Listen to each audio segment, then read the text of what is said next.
un'operazione che avverrà tra circa 13 giorni a Cagliari e se sarete in loco, in zona, in città, vi consiglio di visitarmi durante questa giornata in cui fondamentalmente con la nostra associazione culturale Impronte di Storia vi presenteremo tutta una serie di manufatti, di oggetti che sarà possibile toccare su un banco tattile predisposto per l'occasione e diciamo la nostra esposizione coprirà un periodo che va dagli inizi del Neolitico con la cultura di Bonighino sino fondamentalmente all'età del ferro con alcune riproduzioni di oggetti provenienti da culture, da genti, da popolazioni del vicino Oriente. Bando alle ciance, vi farò vedere una piccola selezione solo di alcuni degli oggetti che porteremo il giorno. Ad esempio qua manca l'elmo corinzio che sarà possibile toccare e vedere di persona, come gli elmi corinzi che sono stati ritrovati a Sant'Antioco, di cui uno conservato anche il museo all'Armeria in realtà reale di Torino, portato lì dalla Marmora. E vi farò vedere ad esempio come durante questa esposizione, questa giornata, sarà possibile toccare le riproduzioni degli originali visibili nei nostri diversi musei isolani, come ad esempio le riproduzioni di dee madri di cultura Bonighino conservate al Museo Archeologico di Cabras, conservate al Museo Archeologico di Cagliari e di Sassari. O comunque il passare del tempo, l'evoluzione possibile, visibile da manufatti come quella dea steatopigia cosiddetta della cultura di Bonighino, sino ad arrivare agli idoli cruciformi, ad esempio di cultura Ozieri, rappresentati in questo modo molto peculiare, dove appunto vedete la forma a croce che ha dato il nome a questo tipo di rappresentazioni, molto schematiche in realtà, per passare infine alle riproduzioni di dee madri, cosiddetti idoli a traforo, proprio per la presenza di questi vuoti. Noterete come la rappresentazione sia grosso modo somigliante, però a un certo punto nell'età del rame questa rappresentazione viene tralasciata per proprio rappresentare le stesse braccia nell'idolo, nella divinità materna che noi chiamiamo volgarmente dea madre e che non sapremo mai come loro definissero, però fondamentalmente questi idoli in archeologia in termini tecnici sono chiamati idoli planari perché sono assolutamente piatti, anche detti idoli a traforo per la presenza proprio delle braccia come realizzate come traforando una placchetta di legno. Il percorso cronologico presenterà anche delle ceramiche, come questa famosa riproduzione di cultura Ozieri di un vaso a cestello, o anche detto fruttiera, in cui nell'originale sono presenti due buchini, vedrete, per permettere al vaso di essere appeso al muro e quindi godere della rappresentazione del decoro presente esteriormente, perché utilizzandolo, vedete, non lo vedreste, appoggiato a un tavolo non vedreste assolutamente nulla, e quindi già a indicarci che loro avessero un concetto del bello, un certo gusto decorativo assolutamente apprezzabile nei vasi. E non solo, abbiamo il vaso ovviamente di cultura Ozieri, ma anche il più famoso vaso campaniforme di cultura appunto del vaso a campana o campaniforme. Immaginatevi una campana a questa forma, una campana rovesciata, decorata, ecco il vaso cosiddetto a campana. Di queste genti, dette anche in inglese Bill Beaker Folk o Beaker Folk, e che sono arrivati anche in Sardegna. Sono arrivati in Sardegna portando con sé le conoscenze metallurgiche e appunto qua vi inizio a introdurre quello che è il percorso delle riproduzioni, ad esempio, di armi, tra virgolette, perché queste sono riproduzioni di oggetti in realtà inoffensivi, come i pugnali in selce. Ad esempio uno molto famoso venne ritrovato nella tomba principale, la cosiddetta tomba del capo, della necropoli di Goni,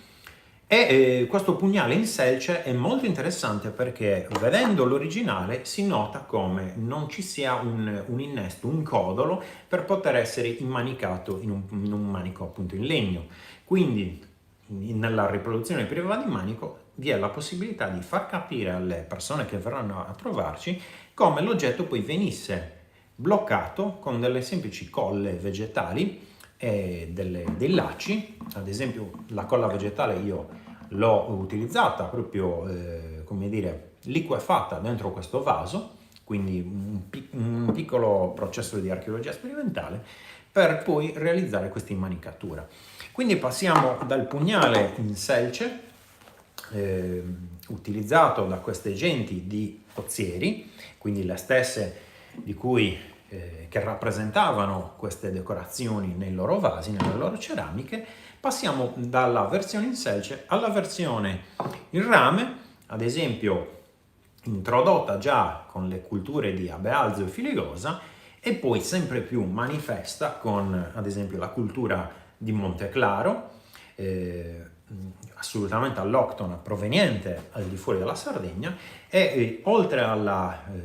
versione diciamo del pugnale io ho realizzato il manico basandomi su altre rappresentazioni più o meno contemporanee,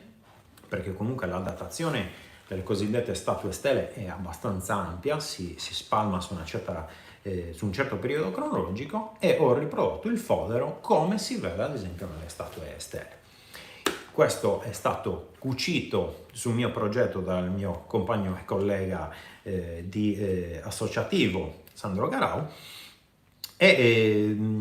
fondamentalmente la cosa interessante è che se notate nelle statue stele vedrete sempre, questa è la mia mano destra, la videocamera ovviamente è speculare, vedrete sempre che il lato in cui sembra essere presente il cosiddetto doppio pugnale, perché questo viene chiamato in gergo doppio pugnale, nella realtà io credo che sia un pugnale normale con un manico e un pomolo in legno di forma triangolare che dà un po' l'idea quasi di un doppio pugnale, in realtà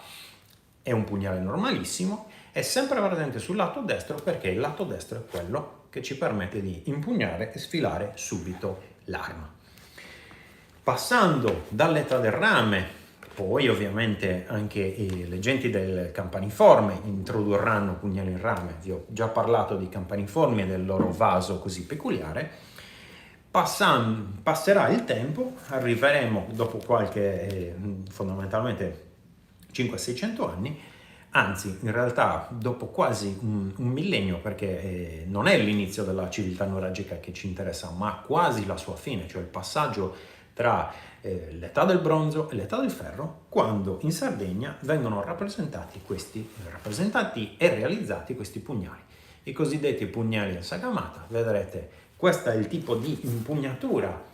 che è stata proposta, che io personalmente assolutamente propongo e presumo, perché a differenza del pugnale che vi ho fatto vedere prima di cultura Monteclaro, il pugnale sagamata sembra poter essere estratto direttamente in questo modo, ok? Quindi, come dire, il modo con cui viene portato negli stessi bronzi, in cui si vede la gamba orientata verso la mano sinistra, sembra funzionare a fare questo tipo di operazione. E l'arma diventa subito pronta a offendere. Questo ovviamente sarà possibile toccarlo durante, ovviamente il pugnale, durante l'esposizione. Vedremo se sarà possibile anche vestirlo. Ovviamente non si può fare per tutti, altrimenti diventa, a meno che i numeri non ce lo consentano. Cos'altro c'è in questo banco che vi sto presentando, di cui in realtà vi è solo una selezione dei pezzi? Beh, tutta una serie di manufatti un po' più enigmatici. Vi ho parlato dell'introduzione della metallurgia. Ad esempio, è interessante vedere come l'ascia, completamente diversa dalle asce a cui noi siamo abituati, venisse al tempo immanicata, ad esempio con questo sistema. Quindi questo ovviamente sarà tutto toccabile, manovrabile, ovviamente sotto la nostra supervisione, e vedrete come in questo sistema doveva essere presente sicuramente una colla, come con il pugnale, che bloccasse l'ascia al manufatto. In questo caso all'ascia, diciamo, al manico ligneo. Probabilmente era presente anche qua una legatura che potremmo anche predisporre per l'occasione, proprio per le visite guidate, e vi presenterò altri oggetti di cui invece non è ben chiaro se si tratti di armi, ad esempio armi improprie, magari usate all'occorrenza. Sto parlando delle famose teste di mazza. Durante la mia tesi triennale io ho potuto misurare diverse teste di mazza, vederne il peso, le dimensioni del foro, il diametro, tutta una serie di altre peculiarità in cui ad esempio si capisce che le teste di mazza venissero bucate da entrambi i lati. Cioè non veniva fatto un foro su un unico lato che andasse dritto sino al fondo, ma prima si bucava un lato, poi si bucava l'altro. Infatti si notano due coni, diciamo due svasature che poi si uniscono al centro, e questo è possibile, è determinabile anche grazie a alcuni reperti che hanno lasciato incompleti, che hanno lasciato parte della lavorazione, in cui magari si vede solo un cono da un lato, solo un cono dall'altro, o addirittura un accenno di lavorazione, in cui entrambi i coni sono presenti e però alla fine non sono arrivati a toccarsi. Quindi avete visto la versione normale, come trovereste il reperto al museo, come probabilmente vi sarà capitato di vederli perché sono molto frequenti, e la nostra versione, come dire, manicata. Questo effettivamente potrebbe essere anche un'arma improvvisata. Gli indiani d'America, ad esempio, lo utilizzavano come arma, però presumo che in Sardegna fosse proprio uno strumento per lavorare, perché le teste di mazza che io ho potuto analizzare presentano spesso una lavorazione, questo lo trovate nella mia tesi di laurea, che è disponibile gratuitamente in internet, presentano una smussatura come se compissero spesso questo lavoro, e quindi il lato che andava a smussarsi era quello più esterno, almeno nei reperti che ho potuto vedere io. Penserete che sia finito qui? No! C'è ad esempio questa ricostruzione di cosiddetta asciagola, anche queste sono molto famose, sono soprattutto utilizzate dalle popolazioni che cercavano giacimenti minerari, metalliferi, e la cosa però interessante è che anche queste sono state usate da altre popolazioni, ad esempio sempre dagli indiani d'America, come armi. Quindi ancora non siamo certi che fossero realmente come dire, strumenti, unicamente strumenti, o che all'occasione potessero anche diventare delle armi. Ad esempio, sempre nella mia tesi triennale avevo studiato un cranio nuragico che aveva un colpo da botta qui, presumibilmente dato con un oggetto contundente, però non è dato sapere se fosse un bastone, se fosse una di queste mazze, presumo di no perché gli avrebbero letteralmente spaccato la testa. Continuando con la spiegazione, vi ho parlato ovviamente di civiltà nuragica, non posso non parlarvi delle riproduzioni dei cosiddetti bronzetti, di cui abbiamo la versione, come dire, il modello che si trova al museo, quindi ossidato di color verde, a cui probabilmente siete molto più familiari, e la versione, come dire, lavorata dall'artigiano, lucidata, e che si presenta appunto con questo aspetto brillante. Brillante, probabilmente realizzato appositamente allo scopo, perché potevano anche tranquillamente utilizzare l'argilla per fare statuine, però evidentemente volevano ottenere questo tipo di prodotto. Questa tra l'altro è anche comparsa in un trailer, in un cortometraggio realizzato da poco, e sarà possibile toccarla con mano, vedere come sia, come dire, la riproduzione della famosa sacerdotessa con cosiddetto cappello da strega, lo chiamano, ma in realtà probabilmente è un cappello sacerdotale. Sempre parlando di civiltà nuragica, impossibile non citare le famose pintaderas, realizzate, utilizzate secondo la maggior parte degli studiosi come stampi per il pane, probabilmente come stampi in genere. E la cosa interessante è che presentano proprio questa sorta di appicagnolo per poter essere utilizzate in questo modo, quindi sicuramente venivano maneggiate e non erano appoggiate su un tavolo, perché vedete si muove altrimenti l'oggetto. Io poi ho potuto proprio vederle dentro le vetrine facendo la richiesta di poterle osservare, e hanno effettivamente questo manico. Cos'altro vi posso presentare riguardo la nostra cosiddetta civiltà nuragica? Vi posso presentare una ricostruzione delle cosiddette faritrine votive,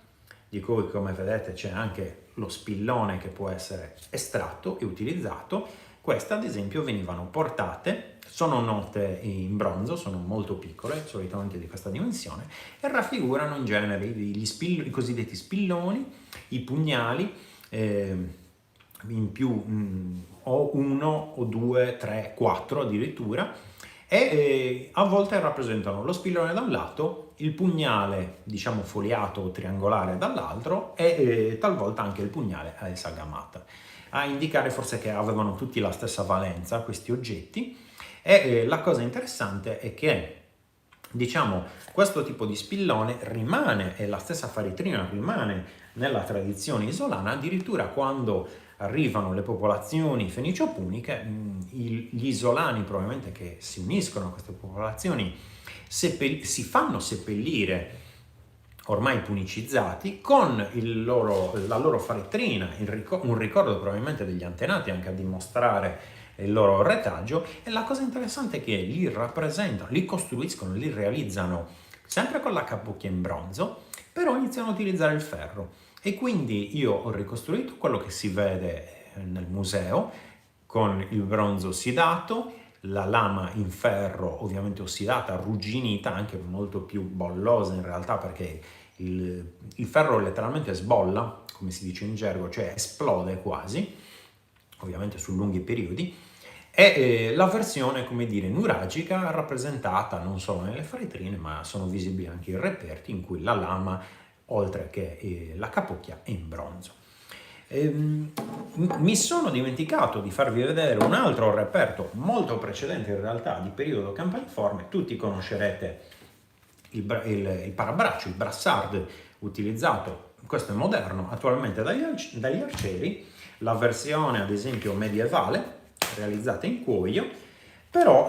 vi sarà capitato relativamente poco di vedere la versione di periodo campaniforme e poi cultura di Bonnannaro. Ad esempio questa, che è la nostra ricostruzione,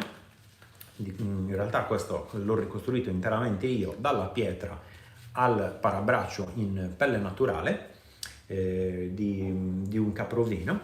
e mi sono occupato proprio della levigatura del brassard cosiddetto in pietra, per poi trovare un metodo per unirlo al braccio, perché gli originali che sono visibili nei musei hanno solitamente un solo foro, un foro in basso e un foro in alto. Quindi pensare di legarlo solo con un laccetto mi sembra strano,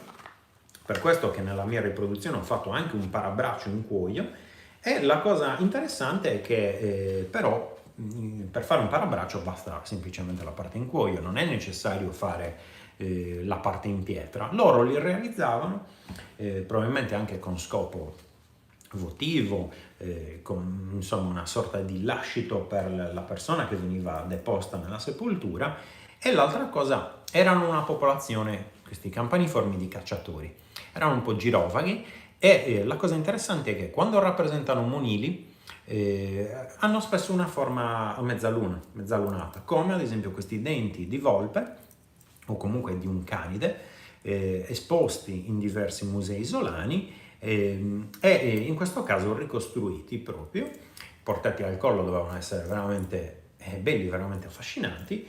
E diciamo che l'esposizione potrebbe terminare qui, non fosse che ho un ultimo regalo da farvi vedere, e sono le riproduzioni di vaghi di collana in pasta vitrea, ad esempio come quelli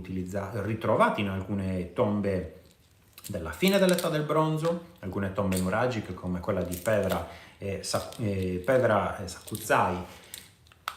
E vedrete, non so se si nota, avevano questo colore azzurrino, celestino, molto bello, molto, provo a farvelo vedere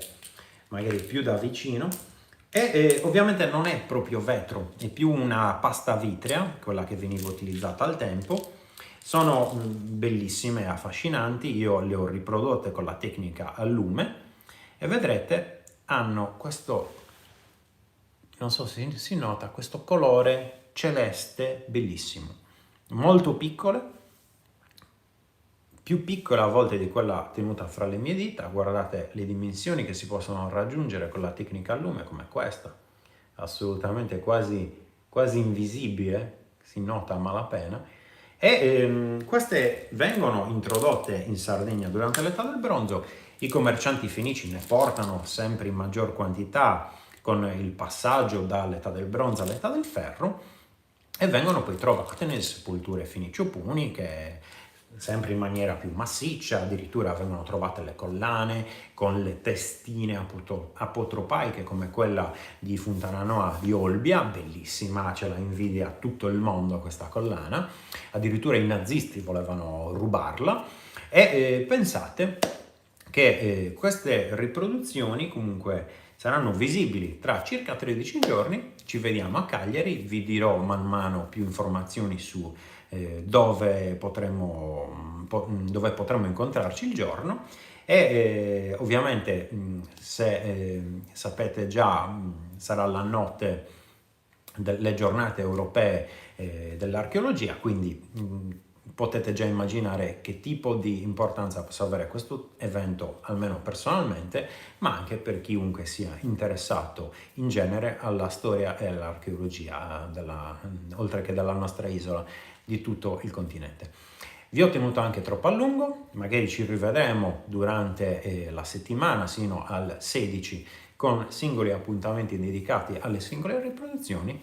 Spero che il video vi sia piaciuto, se volete lasciatemi un commento. Noi ci vediamo sempre su questo canale per video di carattere scientifico e informativo. Un caro saluto, a presto, ciao!